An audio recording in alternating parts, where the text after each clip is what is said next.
Et si on imagine un instant que la rue en bas de chez soi, enfin, le café fumant du matin, les collègues de bureau, et même nos propres pensées. Et si absolument tout ça n'était qu'un hologramme hyper sophistiqué? Ah ouais, un décor de théâtre en fait. Ouais, exactement. Un décor conçu dans un seul but, distraire l'individu de sa véritable nature. C'est une prémisse super vertigineuse.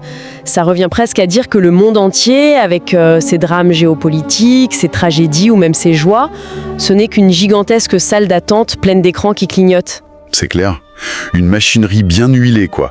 Et dont la seule fonction serait de capter l'attention pour faire oublier à l'esprit d'où il vient. Tout à fait. Et c'est exactement le cœur de notre exploration aujourd'hui.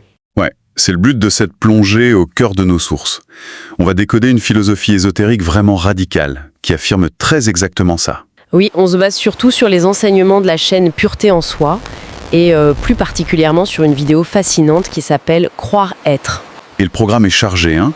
On va parler de matrice, de vacuité mentale, de dissolution des mémoires, de maîtrise vibratoire, et d'un concept ultime qu'on appelle l'absolu. C'est ça. L'objectif, c'est vraiment de rendre cette mécanique hyper complexe abordable pour bien comprendre ce fameux processus du retour à soi, comme le définit l'auteur. Mais avant d'aller plus loin, faut qu'on pose bien le contexte. Le paradigme de base de ces sources, il est assez spécifique, non? Ah très spécifique. Dans cette cosmologie, il y a une séparation nette, vraiment une fracture, entre la vie quotidienne et la vie réelle. La vie avec un grand V, quoi. Voilà, la vie quotidienne, donc le travail, la matière, les interactions sociales, tout ça, c'est défini comme une simulation. L'auteur utilise même une expression très forte, il qualifie la réalité terrestre de tombeau de l'éternité. Ah oui, carrément. Ouais, c'est décrit comme un système vampirique. Et en opposition totale, la vie réelle, elle ne se trouve absolument pas à l'extérieur. Donc ni dans la réalité matérielle, ni dans les relations. Non, rien de tout ça. Elle se trouve exclusivement à l'intérieur, dans un espace de présence éternelle, totalement intouchable. C'est un renversement complet de toutes nos valeurs habituelles, en fait. Et c'est le bon moment pour rappeler une règle d'or pour quiconque nous écoute. Notre travail, c'est l'impartialité. Exactement. On fait juste une dissection intellectuelle des idées fascinantes que l'auteur avance. Alors, du coup, par où ça commence concrètement, ce fameux retour à soi? Le point de départ, selon les textes, c'est ce qu'il appelle la vacuité mentale. La vacuité mentale. D'accord, décortiquons ça. Parce que l'idée, c'est que la pensée humaine ordinaire ne serait même pas naturelle. C'est ça, ce serait une interférence artificielle.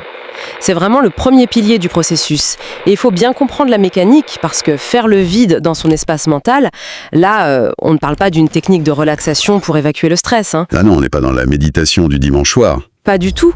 C'est présenté comme une nécessité mécanique. Selon la source, le cerveau humain agit comme un récepteur, syntonisé sur la fréquence de la matrice. Donc les pensées qui nous traversent, elles viennent même pas de nous. Exactement. Elles seraient insufflées pour maintenir l'individu dans un état de réaction permanente. Donc le mental doit être forcé à devenir une pièce complètement vide. Et pourquoi spécifiquement vide ? Parce que c'est seulement dans cette absence totale de réflexion que peut émerger ce que l'auteur appelle le savoir instantané. Tant qu'il y a de la pensée, il y a le filtre de l'ego, ou pire, le filtre de l'âme artificielle, qui vient brouiller la communication de l'esprit originel. Ah, l'âme artificielle, ça c'est un concept fascinant, on va y revenir. Mais l'idée que, penser, c'est déjà se tromper, ça demande quand même un exemple concret. C'est clair. L'auteur donne un exemple d'auto-instruction au quotidien qui est assez inattendu. Il part de la cuisine. Ah oui, l'exemple du repas. Ouais, il explique que sans aucune réflexion, sans jamais chercher de recette, on peut agir par instinct pur. On ouvre son frigo, l'œil capte, je sais pas, des saucisses, un peu de gras, de la fécule. Et le corps se met en mouvement tout seul. C'est ça.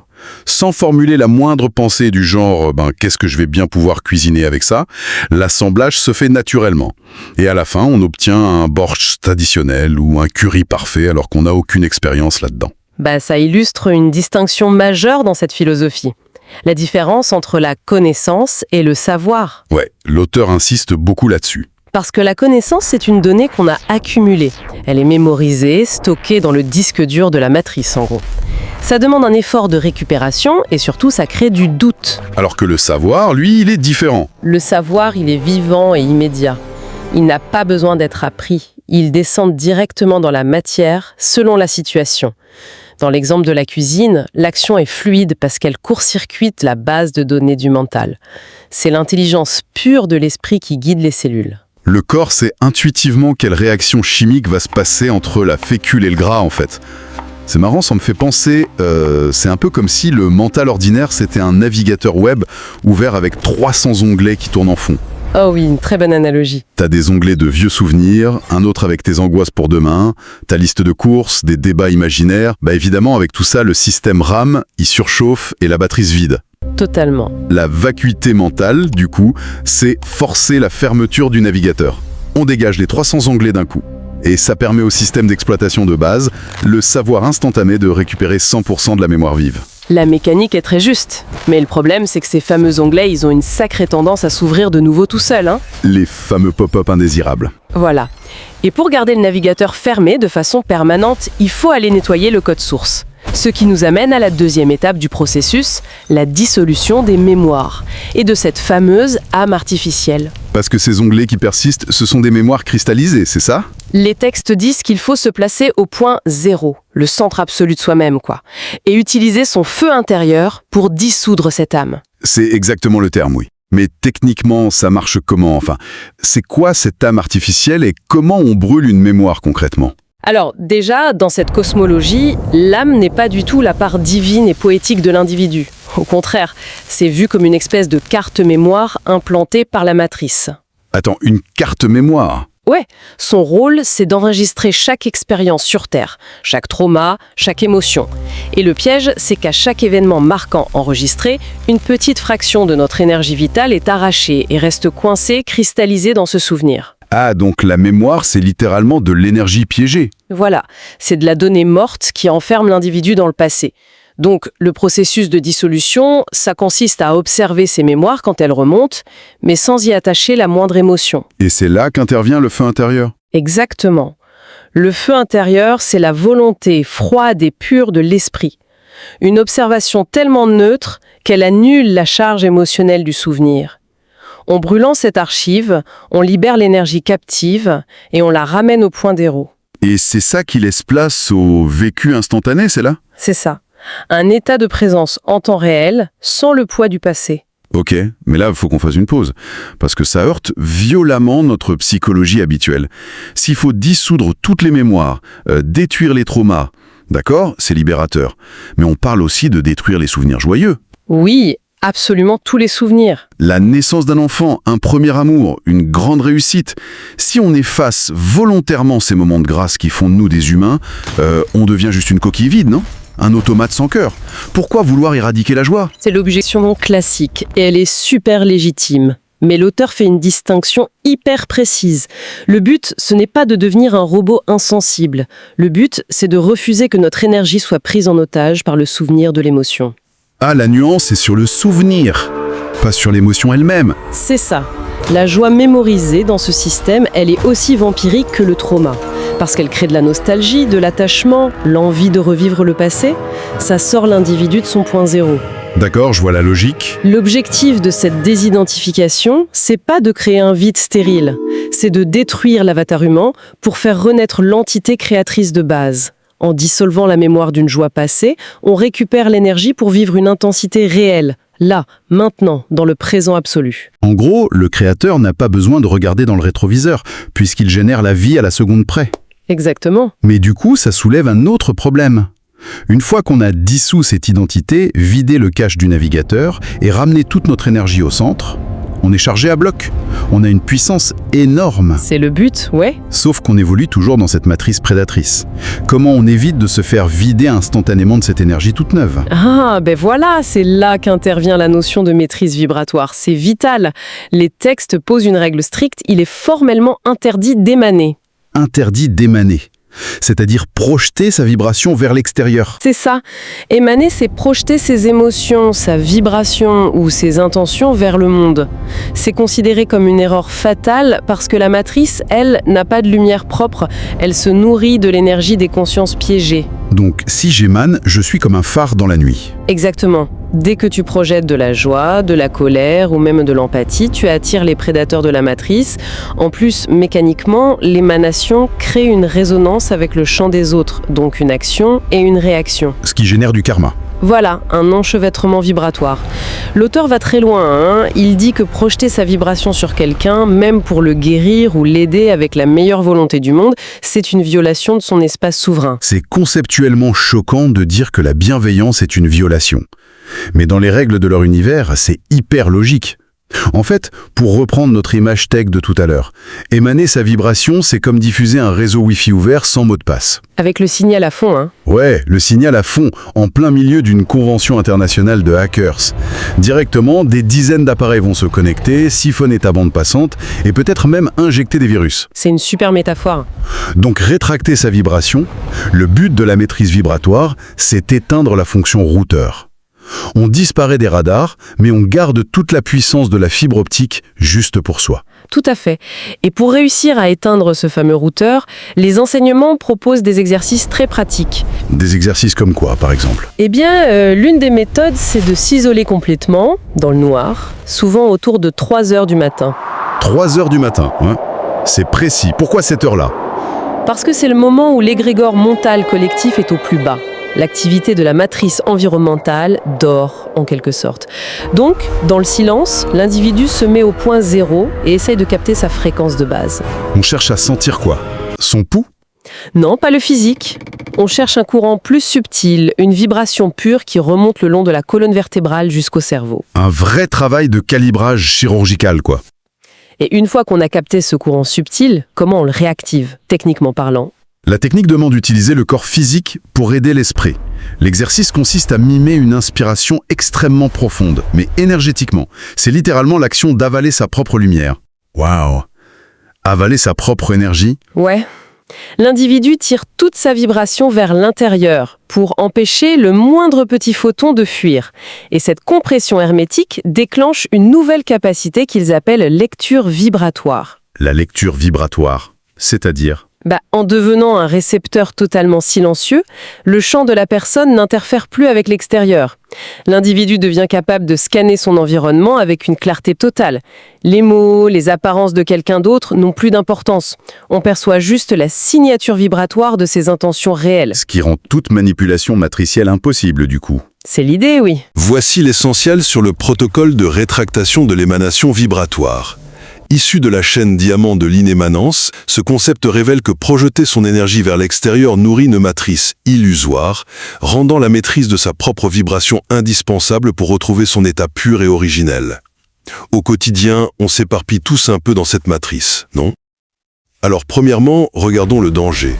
Selon Pureté en Soi, émaner sa vibration hors de son champ crée du chaos, des diffractions, bref, ça alimente le tombeau de l'éternité, une matrice corrompue.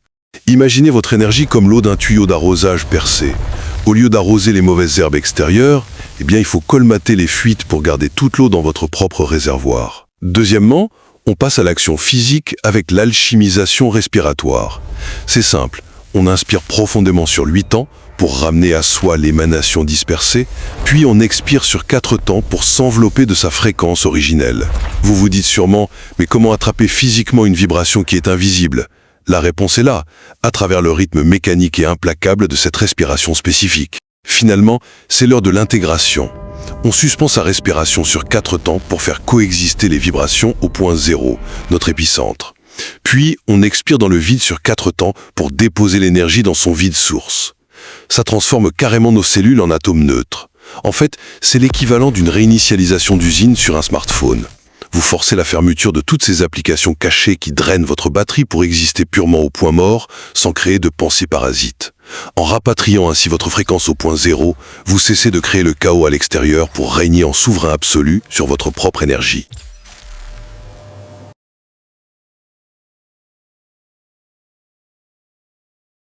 La boucle est bouclée sur la préparation, hein. On vide l'esprit de ses pensées parasites, on brûle les mémoires pour récupérer l'énergie, et on rétracte sa vibration pour devenir furtif face aux prédateurs. C'est le mode furtif absolu. Mais tout ça soulève une question finale. Vers où ce cheminement nous emmène? Si on se coupe à ce point de l'expérience terrestre, c'est quoi la destination de cette conscience libérée? Pour comprendre la destination, il faut aborder la plus haute distinction de ces textes, la différence fondamentale entre le réel et l'absolu. C'est vraiment le sommet de cette cosmologie. D'accord. Alors commençons par le réel. C'est quoi? Le réel, c'est décrit comme le véritable monde de l'esprit. Un espace d'une immensité infinie avec une perfection absolue. Contrairement à notre matrice qui est vue comme une copie corrompue, le réel contient les créations originelles. C'est vibratoire, c'est lumineux, c'est la vraie maison des entités. Ok, donc le réel, c'est en gros un paradis vibratoire, l'architecture parfaite avant que la matrice ne pirate tout ça. Ça a l'air d'être une belle destination de fin. Mais du coup, l'absolu, c'est quoi? Comment il peut y avoir un truc au-delà d'un monde infini et parfait? Parce que le réel, même s'il est parfait, ça reste un espace de manifestation. Il y a des formes, des créations, des vibrations. L'absolu, lui, c'est le vide primordial. Le vide avant la création. Exactement. C'est l'épicentre d'où sort le réel. L'état qui existe avant la moindre étincelle et qui reste après que tout a été dissous. C'est le pur potentiel. Et sa caractéristique principale, c'est ce que l'auteur appelle l'inémanence. L'inémanence. Pas d'émanation du tout, donc? L'absence absolue de vibration. Dans l'absolu, il n'y a plus besoin d'exister sous une forme, ni de créer quoi que ce soit. On se contente d'être dans une présence... C'est un concept qui demande une sacrée gymnastique mentale. Surtout face à notre conditionnement moderne, quoi. Ah bah, c'est l'extrême opposé. Depuis l'enfance, on nous programme avec le logiciel inverse. On nous dit de faire, d'agir, de bâtir des carrières, de laisser une trace indélébile. On valorise la création plus que tout. Tout le temps, oui. Et là, cette philosophie nous tend un miroir complètement inversé. Le but suprême de celui qui naît en absolu, c'est pas de créer des univers magnifiques dans le réel, c'est carrément de s'extraire du besoin de créer. C'est un acte de désautocréation presque. C'est joliment dit. C'est défaire tout ce qui a été bâti pour retourner s'allonger dans le repos de l'inémanence. C'est la glorification du rien. C'est exactement ça, l'effacement majestueux de sa propre trace. L'auteur explique que la création demande une extériorisation, donc une division de soi. L'œuvre ultime de l'être accompli, ce n'est pas de montrer ce qu'il sait faire, c'est de tout rétracter en lui-même. Il renonce au pouvoir par choix pur. Voilà, parce qu'il en a compris les mécanismes. La vraie maîtrise, elle se prouve par la capacité à rester dans la paix de ce qui n'a plus besoin d'être manifesté. Franchement, le voyage intellectuel de ces textes est stupéfiant de rigueur. Si on résume la feuille de route, d'abord, on instaure la vacuité mentale pour fermer les accès à la matrice. Ensuite, on dissout les mémoires de l'âme artificielle pour rapatrier son énergie. Oui, s'ancrer dans le vécu instantané. Puis, on applique la rétraction vibratoire pour naviguer furtivement au milieu des prédateurs énergétiques. Tout ça avec un seul objectif: traverser les merveilles du réel sans s'y arrêter. C'est un très bon résumé. Et tu vois, cette exploration, elle soulève une question vertigineuse pour quiconque s'y intéresse. Laquelle?